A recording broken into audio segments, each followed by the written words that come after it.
Good morning! It is Megan from Running Toward the Prize, and it has been week 6 of marathon training. Crazy how fast it's going. So this week was fabulous. Absolutely fabulous. I had 2 kind of not so good weeks, and so I was bound and determined to have this week be a good one. And it was. I had 2 shorter runs early in the week, and I kept my pace up, which was great. And in Michigan, which, look at my cool shirt from the Mitten State, so neat. Michigan's actually getting cooler in the mornings, a lot cooler in the mornings. Cooler so much that we've actually had to turn the heat on. And so I actually ran in long sleeves and capris most of my runs, which is so refreshing, so nice. And so my pace was up, which was good, or faster, which was good. And I had my longest training run to date at 14 miles. And wasn't always easy, but Coach Brian suggested that during my long runs, I slow down the pace and walk for a minute after every mile marker.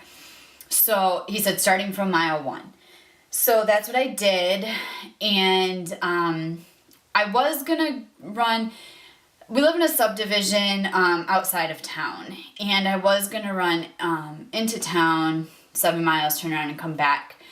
But I'm glad I didn't, because I ended up shedding layers and I needed to refill my water bottle. And so I ended up doing a couple loops close to the house so I could run back to the house. And like I said, I shed some layers throughout the run and filled up my water bottle, and my stomach hadn't emptied, we'll put it that way, before the run, so I was a little concerned I was going to need to use the bathroom, which I didn't. But that was ultimately my reason for not going the 7 miles out and 7 back. But I'm hoping that I'll be able to do that soon, because I have some, well, obviously my long runs are going to get longer as marathon training continues. But it went well. I listened to a couple podcasts, threw some music in there, because the music just I feel like the podcasts are great for making the miles go by faster, but I find that my pace slows. And if I throw some music in there, my pace quickens a little bit, which is it breaks it up. It breaks up the monotony of running so many miles. I did 14 miles in 2.5 hours, which I figured was pretty good, considering. And actually that was pretty well on pace for what my 25K was. And that's without dying after like mile 8. So I just stuck with water and my sport beans, and I'm running and it's around like mile 11 or so.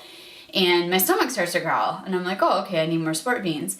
And it like continued to growl all the way through mile 14, which is funny because I usually can't eat anything besides a banana right after I run. I can drink, I down water and chocolate milk, but I usually can't eat anything besides a banana. So the fact that my stomach was growling was really weird. And then on Sunday morning, I ran 3 miles before church, and my stomach growled in the middle of church. I felt, I don't mind being by B. Lee and having him listen to my stomach growl, but his brother was sitting next to me, and I'm like, oh my gosh, my stomach's growling.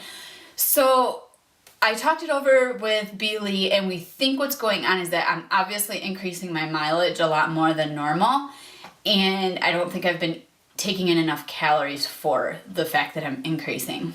So I'm going to keep an eye on that, especially because this week is 30 miles for the week. So I need to make sure I'm watching that. I know a lot of marathon training runners eat too much because they're like, oh, I just ran 14 miles. I can eat whatever I want, which is kind of true. I mean, think of all the calories you burn. But I'm basically keeping the same. And in all honesty, with how busy I've been, sometimes I'm not eating as much as I normally do just because I'm on the go.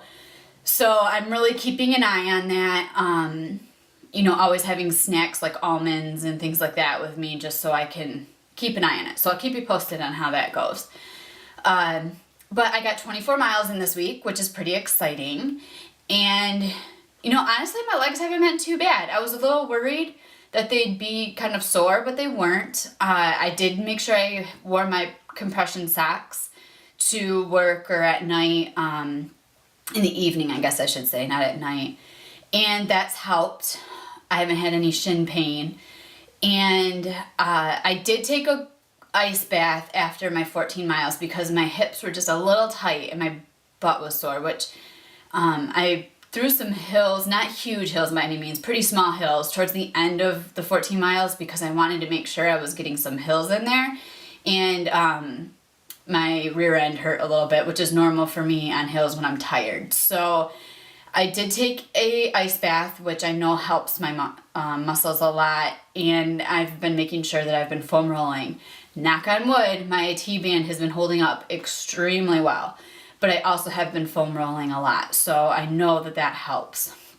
But basically, things are going well. And, I've had to move around some days of training because of different things going on, but, hey, I made it work. And that's coming a long way from 2 weeks ago.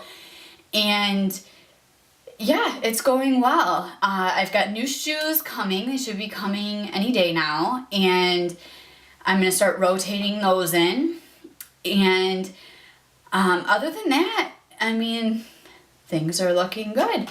And I'm excited for next week. And as I continue to increase mileage, I have a half marathon in mid-October. I can't remember the date, 21st, 22nd, somewhere around there.